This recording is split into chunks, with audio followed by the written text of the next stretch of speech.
Officer's son hadn't spoken in 2 years, until he was caught dancing with a paralyzed canine dog. What happened next will move you to tears. A lonely boy hadn't spoken in over 2 years. Then, one winter night, a paralyzed dog rolled into his life. Silent, scarred, forgotten. But in the quiet between them, something began to move. Aiden said nothing, but he laid a blanket over the dog. And that was the moment everything changed. What happened next will break your heart. And then put it back together again. Before we begin, tell me, do you have a dog that changed your life too? Drop your story in the comments. I'd love to know who's watching with their loyal companion by their side. And if you believe that even the most broken souls, human or animal, deserve a second chance, hit that subscribe button. Because what you're about to witness might just restore your faith in healing, in hope, and in love that doesn't need words. Willow Creek, Colorado.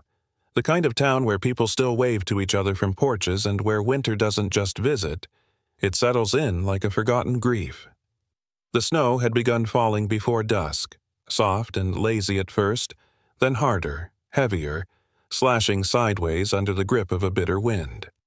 It was January, and the cold came not just from the weather, but from the stillness inside the Morgan household. Sheriff Eli Morgan, 41, tall and broad-shouldered with salt and pepper hair and tired blue eyes, moved like a man who was once carved from certainty, now softened by time and sorrow.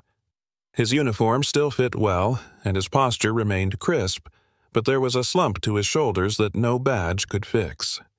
Since the accident 2 years ago, he had lived more like a caretaker of silence than a father. His wife, Allison, and their youngest daughter, Lily, had died instantly when their car was hit by a drunk driver. Aiden, only 5 at the time, had been in the back seat. The paramedics said it was a miracle he survived. Now 7, Aiden Morgan didn't speak. Not a word. Not to therapists, not to his teachers, not even to his father. He was a small, slender boy with sandy hair always falling into his eyes and a gaze that rarely met anyone's. He didn't cry. He didn't scream.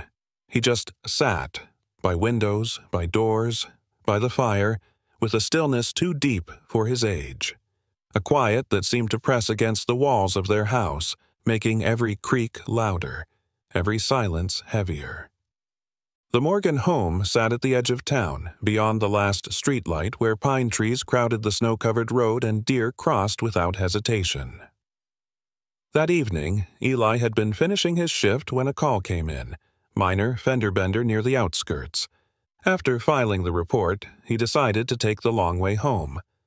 The patrol car's tires crunched along the icy road, and snow swirled in waves across the windshield. That's when he saw it. A shadow, low to the ground, unmoving, half buried near the ditch by a rusted barbed wire fence. Eli pulled over, headlights illuminating what looked like a heap of fur. He stepped out, boots sinking into the snow, flashlight cutting through the flurry. It was a dog. German Shepherd, male, large but gaunt, ribs clearly visible beneath the matted fur. Its coat might have once been rich sable, now dulled by ice and grime. Its hind legs were twisted unnaturally, dragging behind it like dead weight. No collar, no ID, no movement, except the eyes. Those eyes were a soft, aching amber, not pleading, not afraid, just watching, like it had seen too much to fear anymore. Eli crouched down slowly. "Hey there, buddy." His voice cracked in the cold. The dog didn't flinch, didn't growl, just watched him, ears flattened against its skull.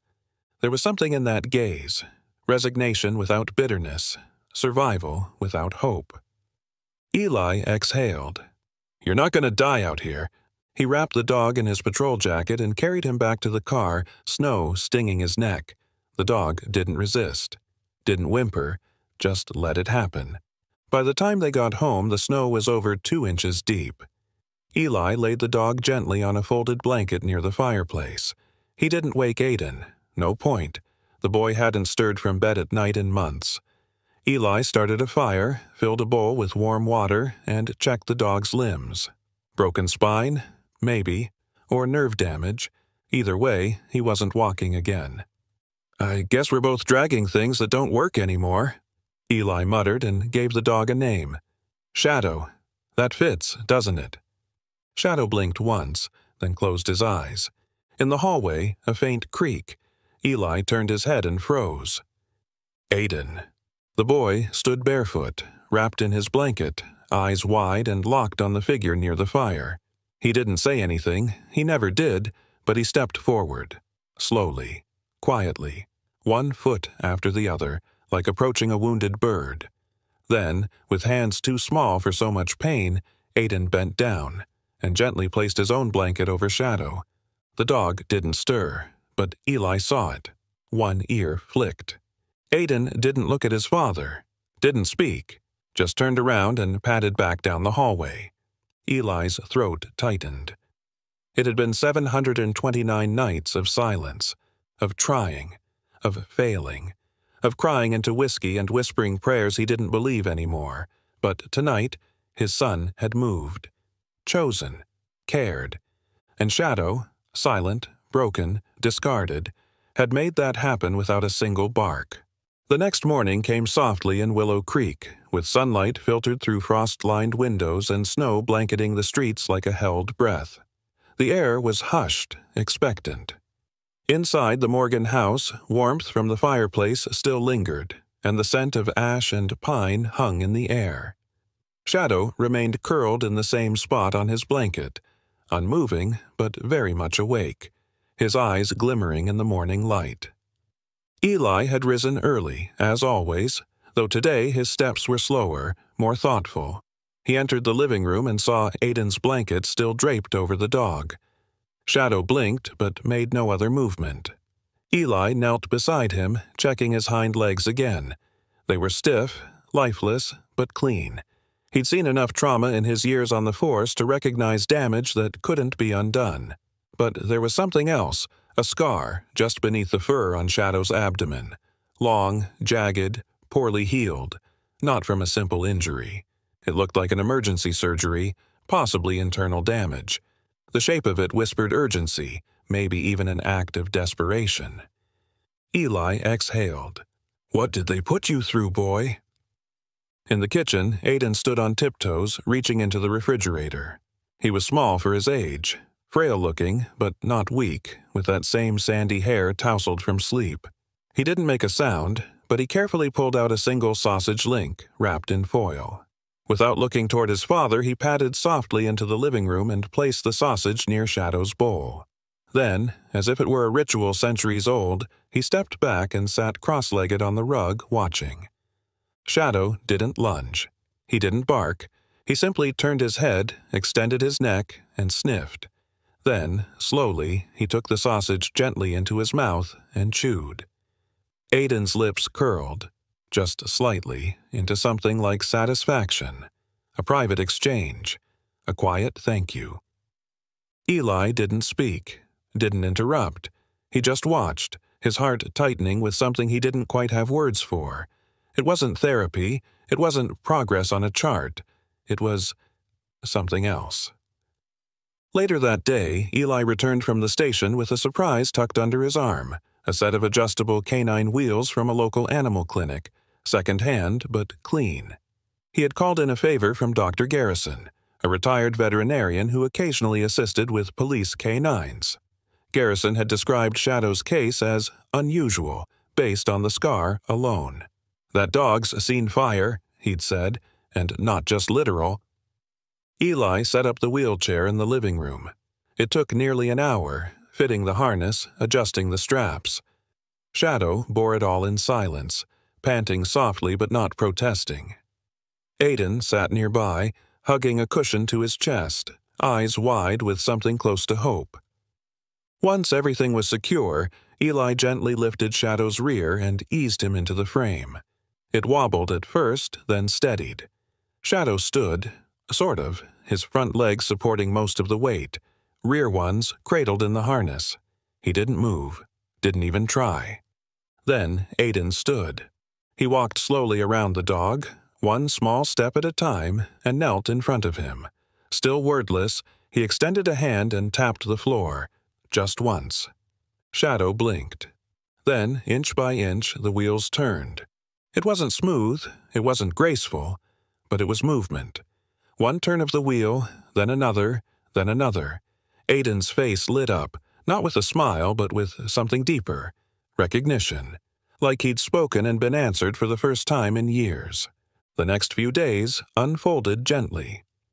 Eli noticed the same rhythm emerge every morning. Aiden would wake, retrieve a small treat from the fridge, and sit beside Shadow's bowl. The dog would wait patiently, then eat only after the boy had settled beside him. A ceremony, never spoken, always observed. When Eli asked Aiden if he wanted to help with feeding or Shadow's wheelchair, the boy simply nodded. It was more than Eli had dared hope for. On the fourth day, Clara dropped by. Clara Hensley was a nurse in her early 50s, round-shouldered but spry, with sharp hazel eyes and graying curls always tied in a loose bun. She had been the hospice nurse who cared for Allison during her final weeks and had grown close to the Morgan family. Since the accident, she stopped by once a week, partly to check on Aiden, mostly to check on Eli, though he rarely acknowledged it. She entered the house, shaking snow from her boots. "Still freezing out there. Might lose my toes." Eli greeted her with a tired smile. "Coffee's warm. I won't charge you for it." Then she saw the dog. Oh, Eli." Her voice softened. She approached slowly, hand extended but not reaching. "Where did you find him?" "Edge of Route 14, half frozen." "He lets you touch him?" "Doesn't stop me, doesn't welcome it either." Clara's eyes narrowed at the scar. "That's a battlefield stitch, if I've ever seen one. Someone fought to save him once." "And someone else gave up." Aiden stood in the hallway, watching. Clara turned and gave him a gentle smile. "Hey there, sweetheart." No answer, of course, but he didn't flee, which was more than she expected. She noticed the sausage by the bowl. "You feeding him?" Aiden looked at Shadow, then nodded. Clara looked at Eli and mouthed, "That's new?" He nodded. Later, as she sat on the couch sipping her coffee, she said softly, "I think he sees something in that dog." "Something I can't give him?" Eli asked. "No," she replied, "something that doesn't expect anything back." That night, after the fire burned low and the house had settled into its usual hush, Aiden stood at the doorway of the living room, watching Shadow. The dog was dozing in his harness, breathing slow and steady. Aiden took a blanket, his own again, and walked to him. Carefully, tenderly, he draped it across Shadow's back. The dog stirred slightly, then rested again. Eli, standing silently at the top of the stairs, watched his son disappear into the darkness of the hallway without a word. The snow had let up by afternoon, leaving behind a glassy crust over Willow Creek. The trees shimmered under the winter sun like they'd been dusted in diamonds. Inside the Morgan house, the silence wasn't heavy the way it used to be. It now carried something gentle, like waiting, like breath being held between verses of a song. Eli had taken the rest of the day off. The station could survive without him for a few hours. Paperwork and patrols could wait. For the first time in what felt like years, he wanted to be home, not just physically, but present. His mind, his eyes, his heart, rooted in this house that had too long felt like a museum of grief. He stood in front of the tall wooden cabinet tucked in the hallway near the living room. Its paint was chipped, its hinges creaked, and behind its dusty glass doors were memories his hands hadn't touched in months. With a slow breath, he reached in and pulled out a thin, black CD player. He hadn't used it since Allison died. Beneath it lay a case marked in his late wife's handwriting, "Classics for Sundays." Eli ran his thumb over the faded ink. Her voice echoed faintly in his memory. "Music softens the walls we build around ourselves." She used to say that when she played piano in the evenings, with Lily twirling in socks across the floor and Aiden curled on the couch, half asleep with his hand on her foot. Eli plugged the CD player into the wall. Static. Then a warm, scratchy note filled the room, the opening of Debussy's Clair de Lune. The music crept through the house like light slipping under a door. Shadow stirred. The dog had been dozing near the fire, his wheels propped behind him like folded wings. His ears twitched first, then his head lifted slowly. His eyes opened, not in alarm, but in awareness. He tilted his head, listening. Then came the smallest movement. His head rocked, barely noticeable, as if keeping time with the music. Eli turned, startled. He wasn't sure he was seeing it right, but then the front wheels shifted ever so slightly. Shadow rocked again. Not precisely to the beat, but enough.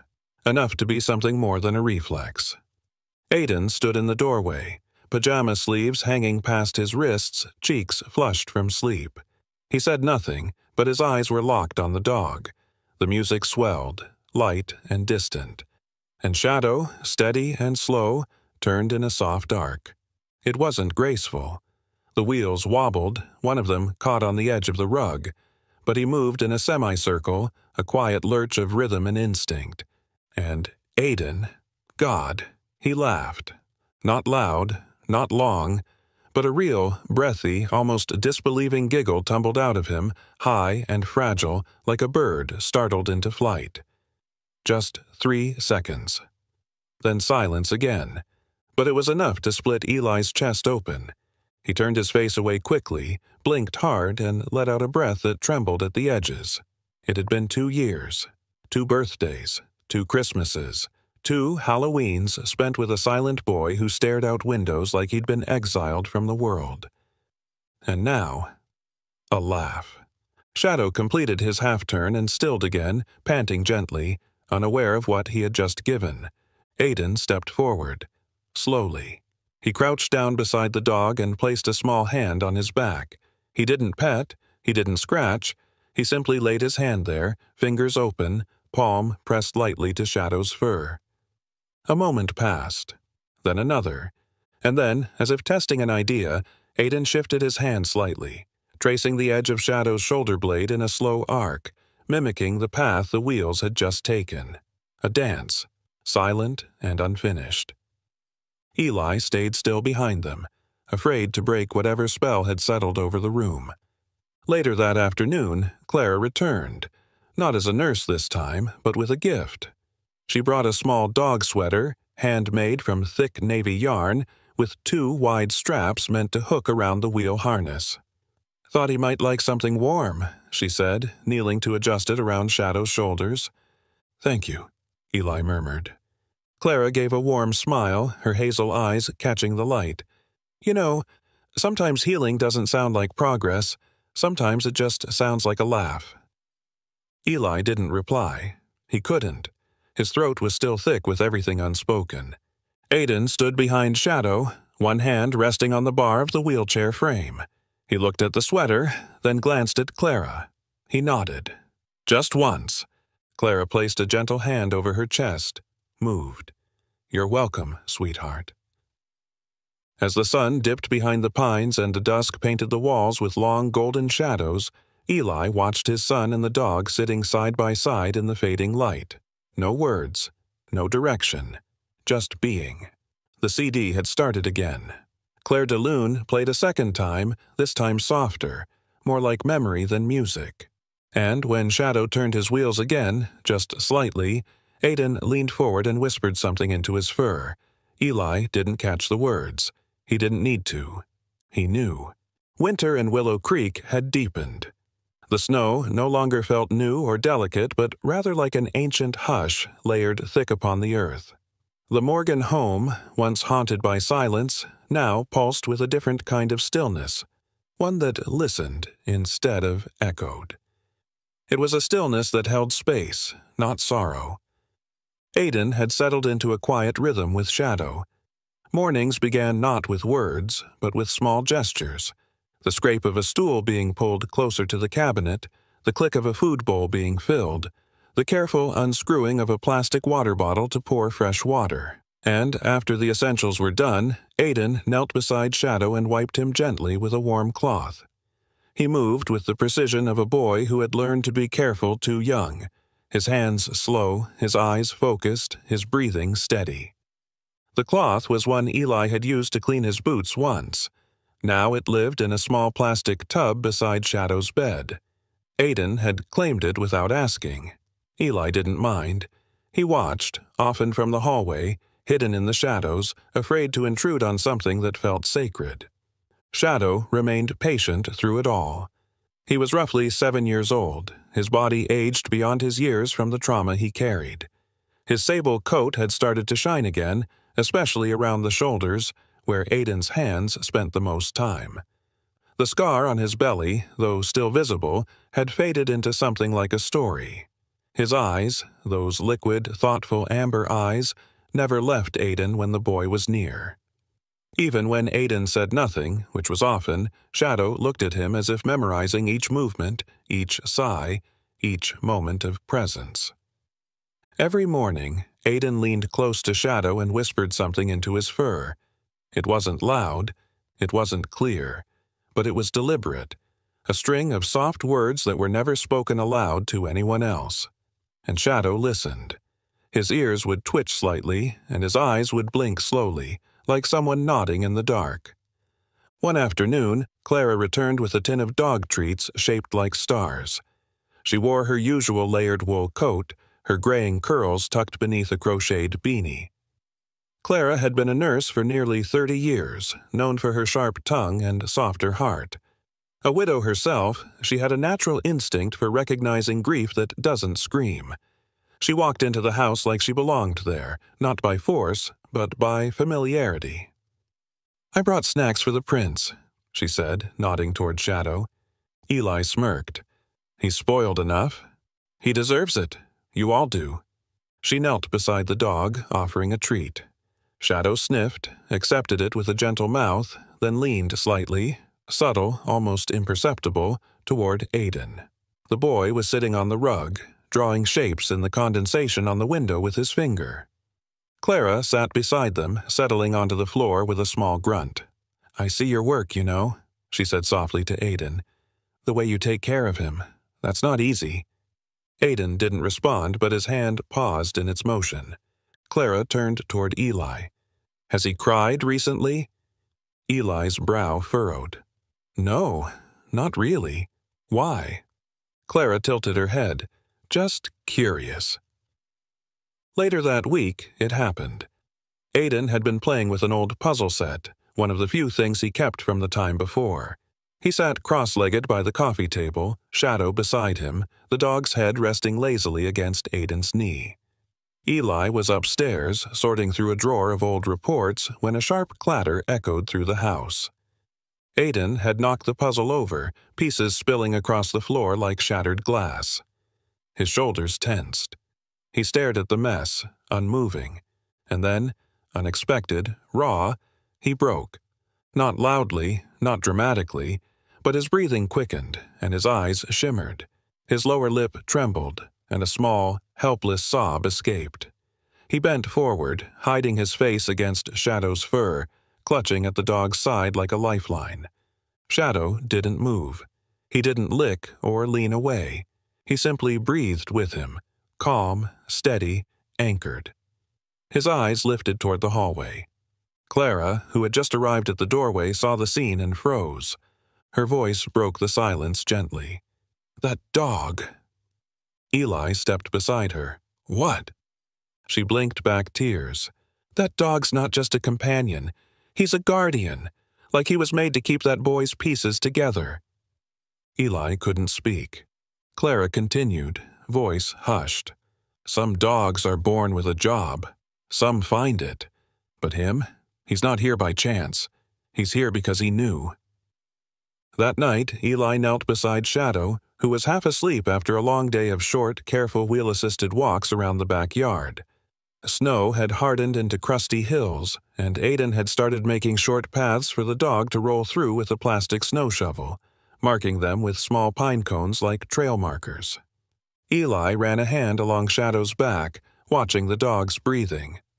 "I used to think I needed to fix him," he whispered. "But I was wrong. He's fixing us." In the corner of the room, Aiden slept curled up on the couch, one hand hanging down to touch Shadow's frame, like a child needing to know something solid was near. And Shadow, as always, watched over him, not like a pet, but like a silent guardian sworn to protect something more fragile than bone or blood. The snow had begun to melt around the edges of Willow Creek, pooling into frozen puddles beneath bare trees. The sky remained a constant pale gray, stretched thin like a tired breath. In the Morgan household, the days were slow and quiet, but something had shifted. The silence still lived in the walls, but it no longer weighed them down. It listened, waited, held. Eli had started spending more time at home. His deputies at the precinct understood. No one questioned him. The town, after all, knew what he had lost, and more recently what he was beginning to rebuild. But rebuilding often brings up buried things. One rainy afternoon, while searching for old winter blankets in the attic, Eli found a box he didn't remember storing. Plain cardboard, worn at the corners, labeled only with a faded Sharpie. Retired K9, confidential. He carried it to the kitchen table. The house was quiet. Aiden and Shadow were both napping, the boy curled on the rug beside the fireplace, his hand resting gently on Shadow's side. Eli opened the box slowly. Inside were files, scanned copies of certificates, duty logs, medical records, and photos. Shadow, though he had been called Ranger back then, stood tall in one, sleek and strong beside a uniformed handler. Officer Marcus Harlow, mid-30s, African-American, lean frame, sharp cheekbones, eyes soft beneath his patrol cap. The photo was marked in black ink. Phoenix PD K9 Unit, 2019.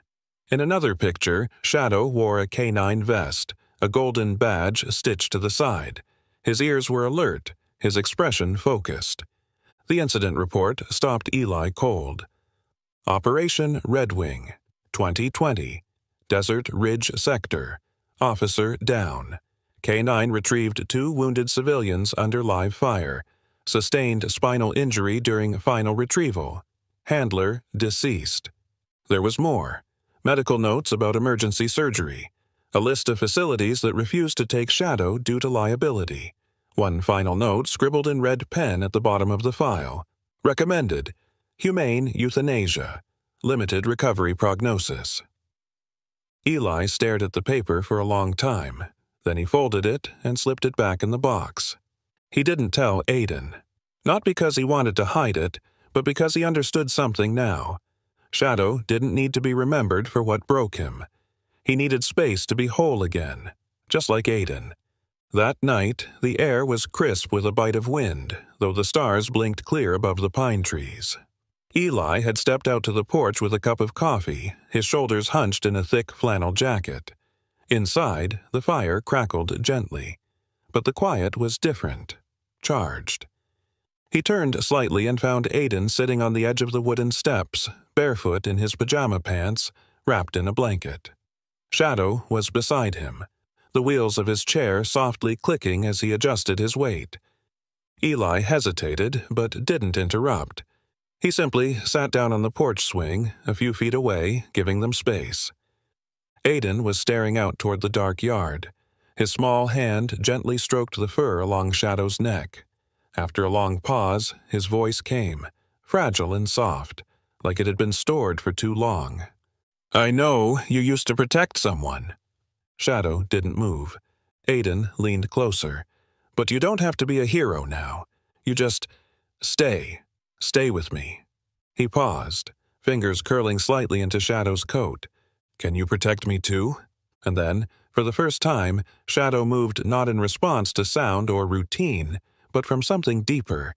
He turned his head, slowly, deliberately, and pressed his nose to Aiden's cheek. His tongue brushed against the boy's skin, gentle, warm. Aiden blinked, stunned.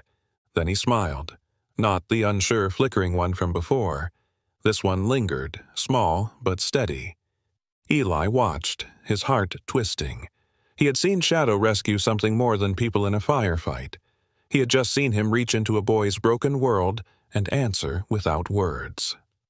Later that evening, as Aiden drifted to sleep with his hand still on Shadow's side, Eli returned to the box in the kitchen. He considered burning it, letting the past rest.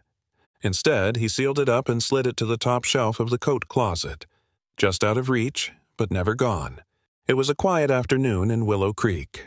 The sky hung low with heavy gray clouds, and snow lay like forgotten sheets over the neighborhood lawns. In the Morgans' backyard, the snow had been gently packed into a flattened loop that traced along the fence, just wide enough for Shadow's wheelchair. The air was cold, brittle with ice, but Aiden didn't seem to mind. He had layered himself in an oversized red hoodie, 2 scarves, and his father's old gloves that drooped past his fingertips.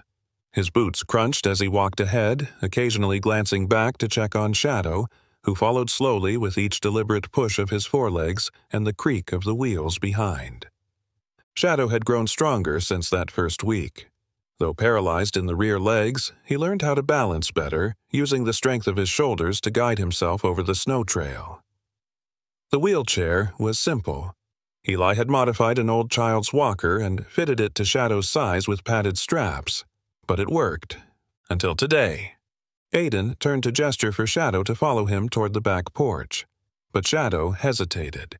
A sharp incline near the corner of the yard had built up with slick, hidden ice beneath the snow. The dog nudged forward, unaware, and in a heartbeat, one wheel slipped. His frame jerked sideways. There was a crack of metal, then the sound of a body hitting snow. Shadow had fallen. His legs flailed for a second, but he couldn't push himself up. The wheelchair was tilted, one wheel spinning weakly in the air. Aiden froze. Then, all at once, the scream ripped from his throat. "No!" It came raw and jagged. No hesitation, no thought, only panic. It was the first real cry Eli Morgan had heard from his son in nearly 2 years. Aiden ran.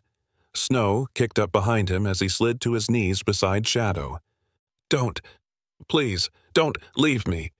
The words poured out through trembling lips. Aiden clutched the dog's shoulders, desperately trying to pull the twisted frame upright.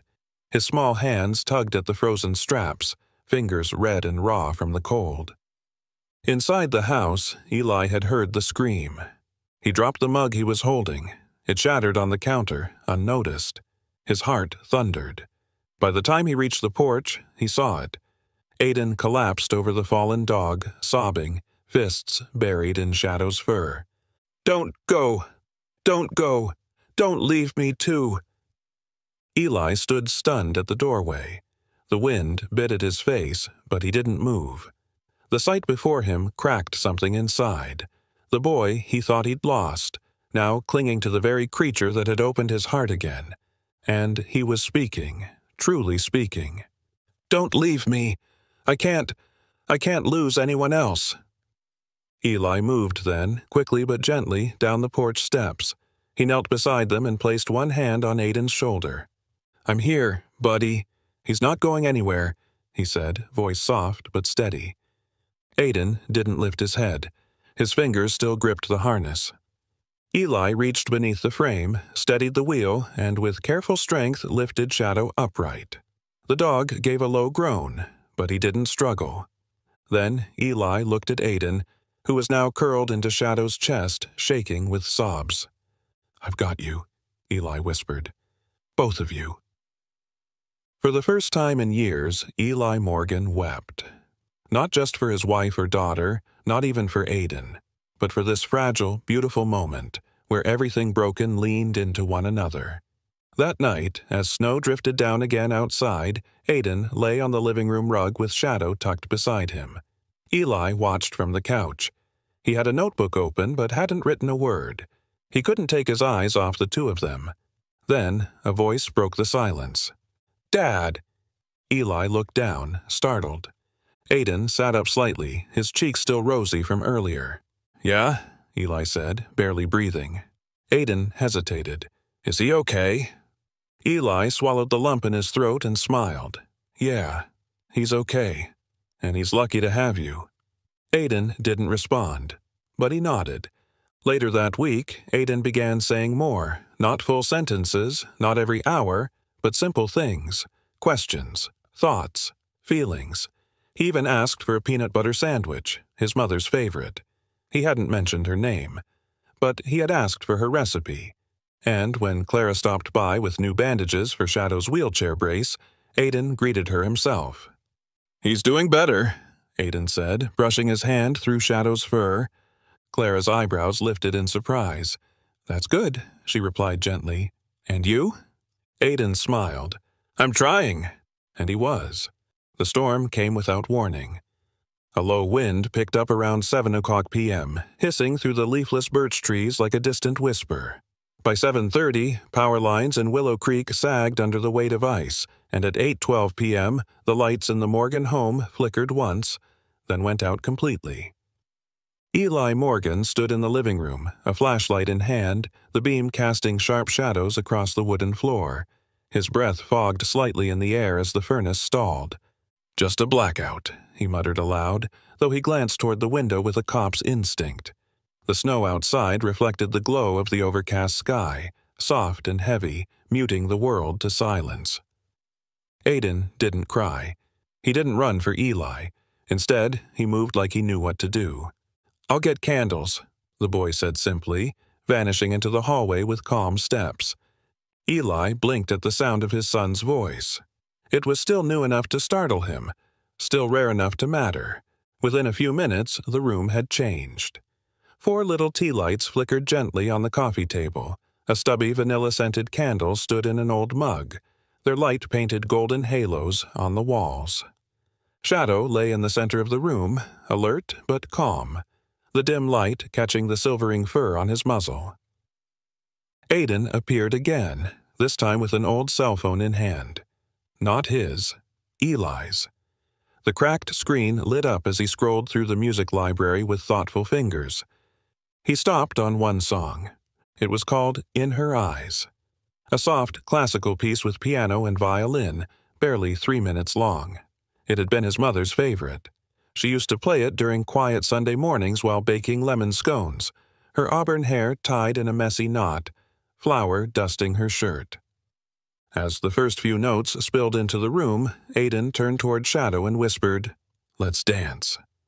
He gently took hold of the handles on Shadow's wheelchair and began to push, slowly, carefully, guiding him in a slow circle.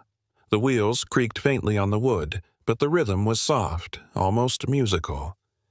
Aiden's eyes stayed focused on the dog, his lips moving in quiet speech that Eli couldn't hear. Eli watched from the hallway, holding his breath. Shadow moved with him, not led, not pushed, but partnered. At one point he shifted his weight slightly, angling the chair into a graceful half-turn. It wasn't smooth, it wasn't elegant, but it was perfect. Aiden paused and murmured something. Eli stepped closer. The boy's voice was quiet, but the room was so still every word rang clear. "We're dancing for Mom, right, buddy?" And just then, Shadow made a slow, clumsy twirl, his front paws shuffling to spin the wheels around once in a circle. Aiden laughed. Not loud, not wild, just soft and pure like a candle-catching spark. Eli felt his chest tighten.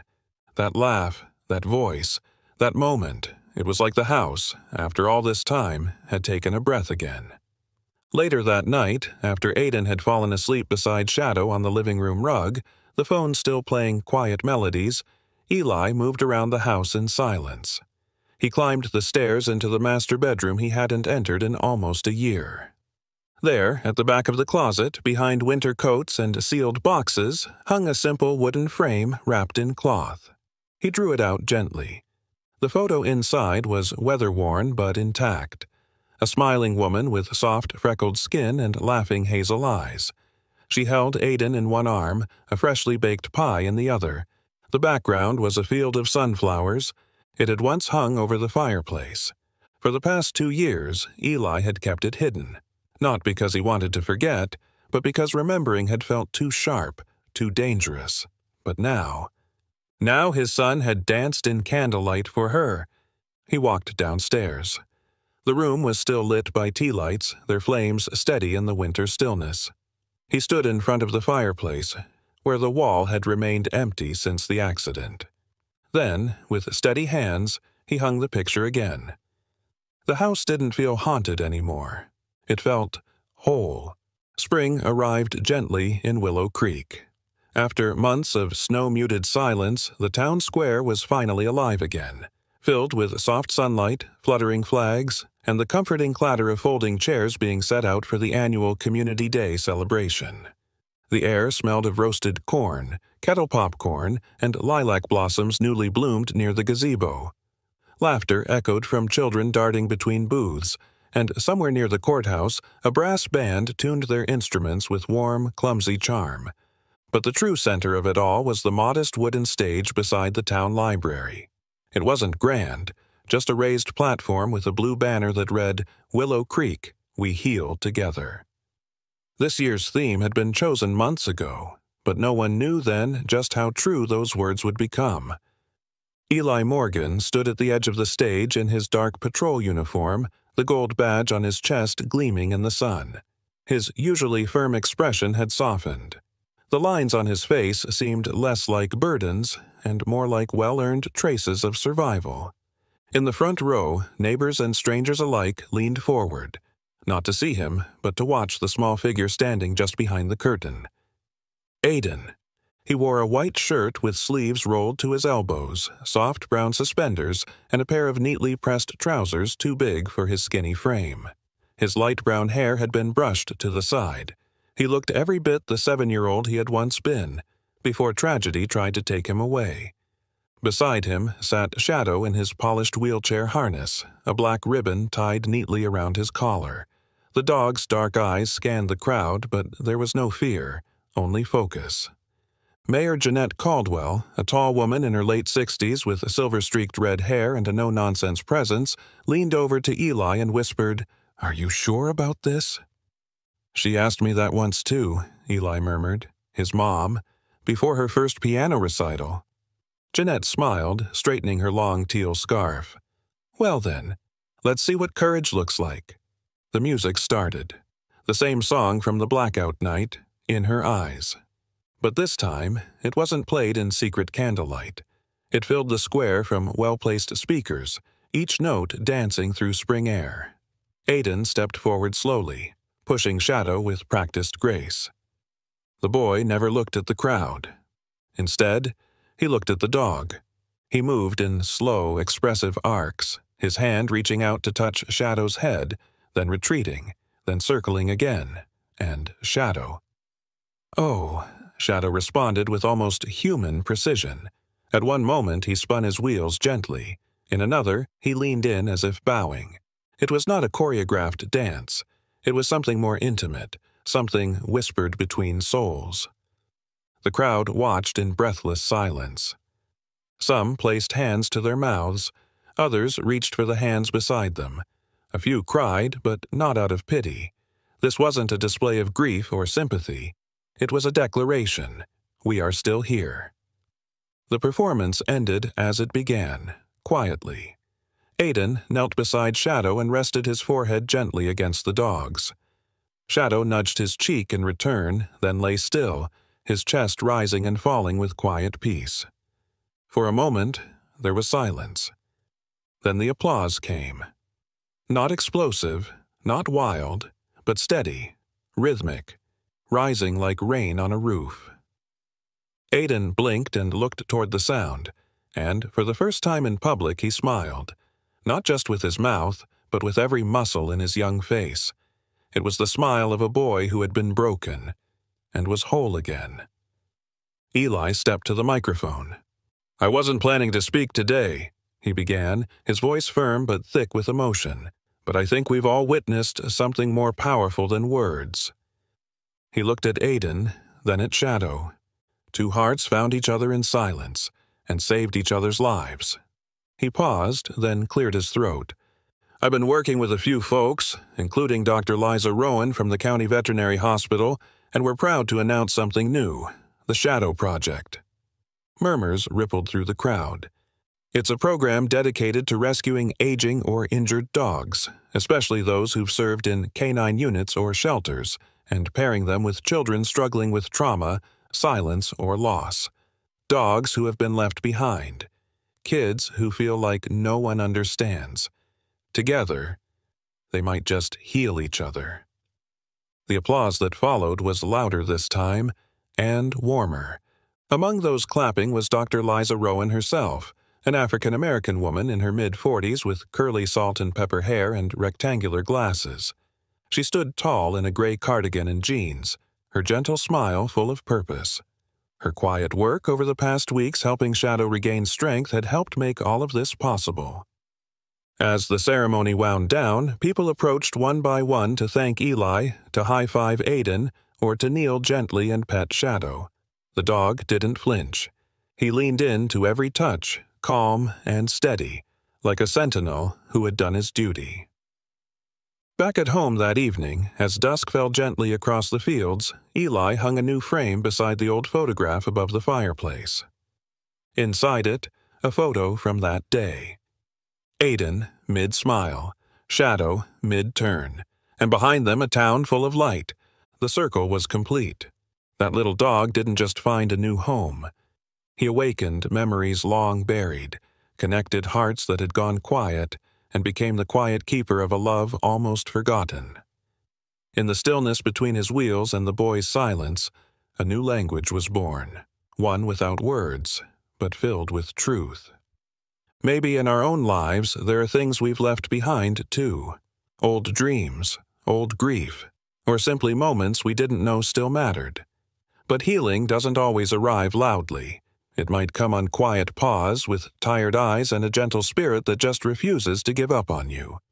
So, if this story touched something in your heart, share it with someone who needs to believe in second chances. Leave us a comment. Tell us about a pet who changed your life. And if you haven't already, hit that subscribe button.